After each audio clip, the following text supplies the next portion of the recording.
Once upon a time, there lived a poor orphan named Uma. She was strikingly beautiful, with kind eyes that told silent stories of struggle. She wandered the streets, surviving by begging, moving from one corner of the city to another. 10 years earlier, when she was just 6, a car accident had taken her parents. Since then, she had lived under bridges and beside street lamps, taking up menial jobs just to survive. One evening, something happened that changed everything. The night was quiet like many before, and Uma met an old woman who kindly offered her some food. She hadn't eaten anything substantial all day and was beyond grateful. She sat in the corner and devoured the meal as if it were her last. It tasted heavenly, and even when she was full, she kept eating, unsure when she'd get another chance at such a meal. Her stomach finally heavy, she made her way to her usual sleeping spot, curled up, and fell into a deep, heavy sleep. Her body relaxed completely as exhaustion took over. But hours later, she woke to a nightmare. Tied up inside a shrine, surrounded by other unconscious girls her age. Her heart pounded as a strange man entered, his eyes widening in shock when he saw her awake. "This is impossible," he muttered, staring at her. He pointed at her and said the spirits had rejected her. Immediately, he ordered her release. Uma didn't wait to understand what it all meant. She ran into the forest, her bare feet pounding the earth, fear driving her faster than ever. The night was thick, the path unfamiliar, but she kept moving, pushing through thorns that tore at her clothes. Her skin stung, her eyes scanned the dark with panic, but something in her told her not to stop. If she did, she knew something even worse might catch her. As dawn crept over the horizon, she saw lights ahead, a part of the city she had never been to. The streets were quiet, lined with luxurious boutiques and glass windows that glowed softly. She stood outside one of them, breathless and amazed. Mannequins dressed in glamour stood proudly behind polished glass. Then a tall, elegant woman stepped out of the boutique and smiled warmly at her. "You like the dresses?" she asked. Uma nodded.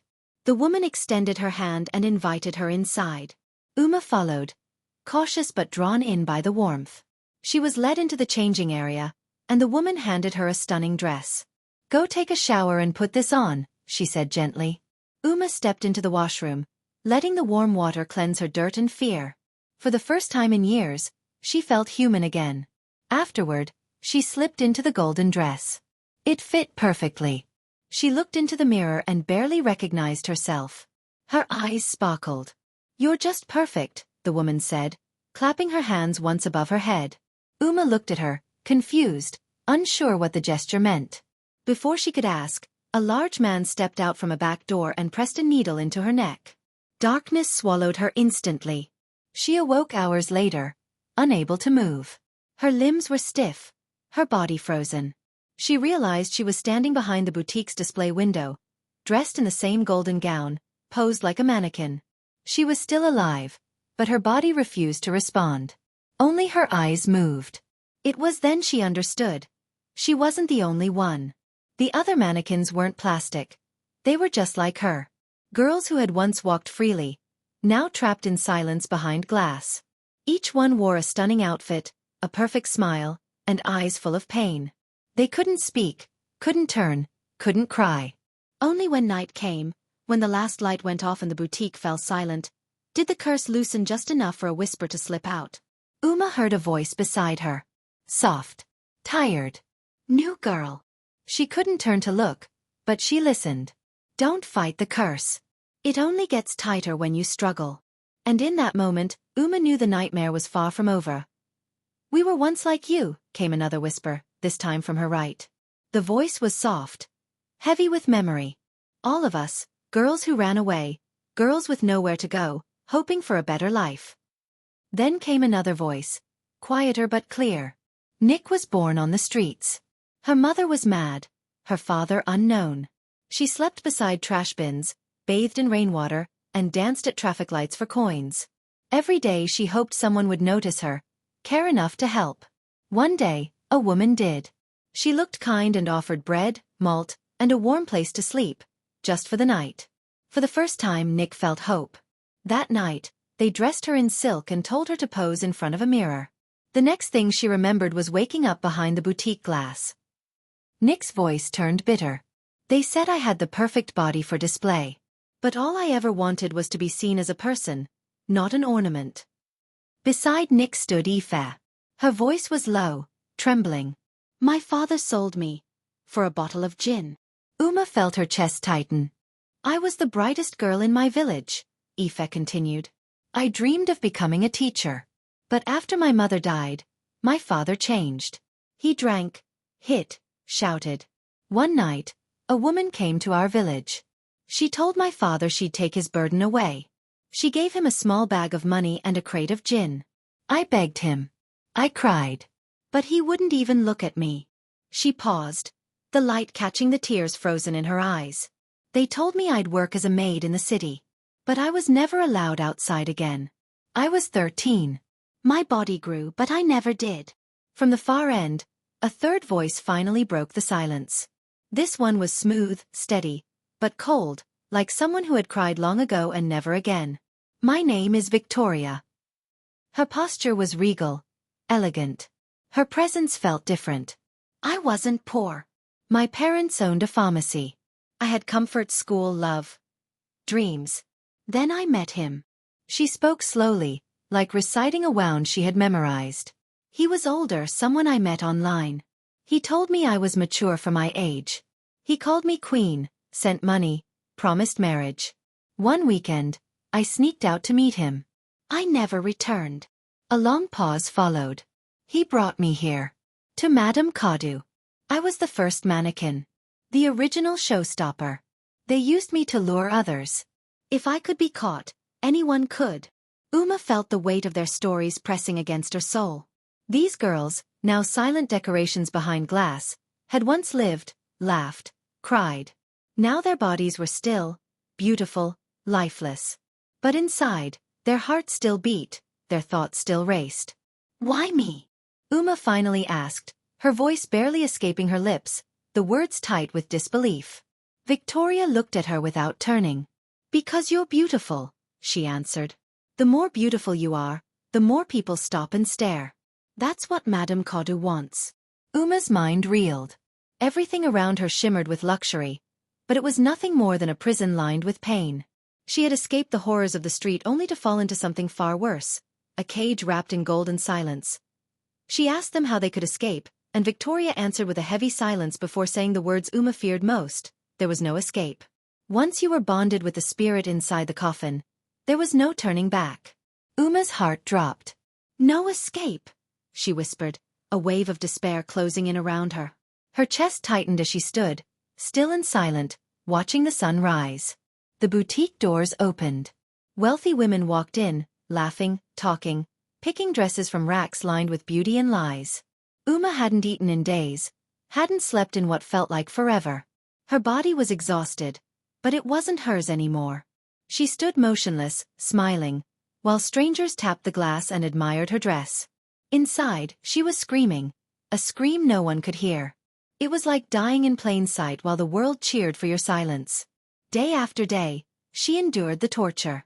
Each morning, her body froze into its pose, her mind trapped in a loop of pain and helplessness.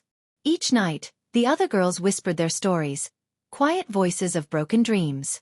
Girls who once had hopes and names, now nothing more than display items. But on the 7th night, something different happened. Uma felt a single tear slide down her cheek. Just one. And in her stillness, she realized it was real. She had cried. She told Nick, who gasped. We've tried for months to cry, to get someone's attention. But none of us could. Not even once, she whispered wide-eyed. Victoria, stationed near the end of the window, spoke up. The coffin didn't claim you properly. That's why you can still weep, she said. Your soul was never fully sealed. Uma didn't speak. She couldn't. But her heart pounded. Something inside her was changing. That night, as the whispers of despair filled the darkness, Uma felt the faintest twitch in her right hand. Her index finger moved. Barely, but it moved. Her heart raced. For the first time in days, she felt connected to her own body. She focused everything on that one movement. Warmth spread slowly, reaching the other fingers. Her hand was moving. There was hope. When morning came, she returned to her still pose, her expression frozen once more. But as customers gathered outside the boutique, someone noticed. "It's alive," a young woman gasped, pointing at Uma. She moved her hand again, slowly. Then again. People pressed to the glass, whispering, recording with their phones. "She's pointing," one said. "No, she's crying. Look at her face."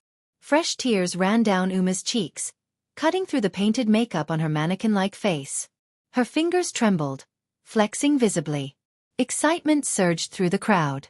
Some pushed the door open, demanding answers. Madame Kadu stepped out, calm and poised. She smiled at them all and said, "Oh, that one? She's a special mannequin. Imported from China. Designed to move and cry. Very expensive." The crowd stared at her, uncertain. "It's the latest trend," she added with a soft laugh. "Crying mannequins. She cost me a fortune." There was silence. Then laughter. The tension broke, and the crowd relaxed, nodding, accepting the explanation. They apologized for the disturbance and continued browsing, some still filming, some laughing in amusement. Uma's heart shattered. She had believed for a moment that someone might help, that they would break the glass, set her free, or at least see the truth. But instead, they smiled, took photos and left. Her hands were the only part of her body that could move now. Everything else remained frozen, lips curved into a forced smile, legs stiff, eyes wide with pain. Inside, she screamed again. And no one heard. That night, long after the boutique had emptied and the lights had dimmed, Madame Kadu sat alone in her office, sipping a glass of wine. Her face was calm, but something burned behind her eyes. "How did I miss it?" she whispered, her voice sharp with fury.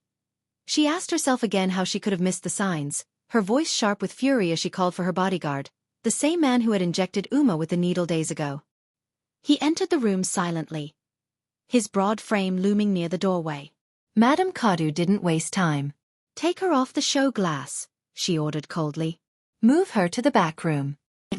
Before she opens her mouth and brings the whole city crashing down on us." He nodded and left. Minutes later, Uma felt herself being lifted from the glass stand. She wanted to scream, to resist, but her body remained stiff, uncooperative. Only her fingers moved slightly, pinching the man's arm in a feeble protest. It made no difference. He didn't flinch as he carried her away. The other mannequins watched in horror, helpless. "Where are they taking her?" Nick whispered, panic spreading in their frozen hearts. The man carried Uma to the back room, a place nothing like the glowing display area outside. It was dark, cold, and filled with broken mirrors, mannequin limbs, and coffins.